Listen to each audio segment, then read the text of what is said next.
একটা বাচ্চা জোর করে স্কুলের মধ্যে ঢুকবে, ওই ক্লাসরুমের মধ্যে আগুন জ্বলছে তার মধ্যে ঢুকবে, কিন্তু এক ব্রিগেডিয়ার বলছে বাবা তুমি যেও না, বলছে আমার বন্ধু আছে, বলছে তোমার বন্ধু আর নাই, শেষ, তুমি যেও না। কিন্তু ছেলেটা শুনছে না, ছেলেটা কিন্তু সুস্থ, বাইরে আগে থেকে চলে এসছে, কিন্তু ওর বন্ধু স্কুলের ভেতরে, ও বলছে না আমি যাব, দৌড়ে গেছে ওর কাছে, যে ওর বন্ধুকে বাইরে নিয়ে এসছে।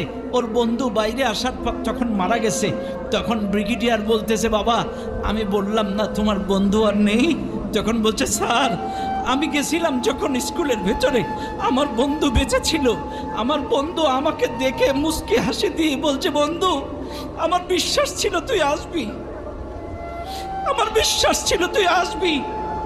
এরপরে আমি যখন ওকে বাইরে বের করতে গেছি তখন আমার বন্ধু মারা গেছে, আমি যদি না যেতাম আমার বন্ধুর শেষ বিদায় হাসি মুখটা দেখতে পেতাম না।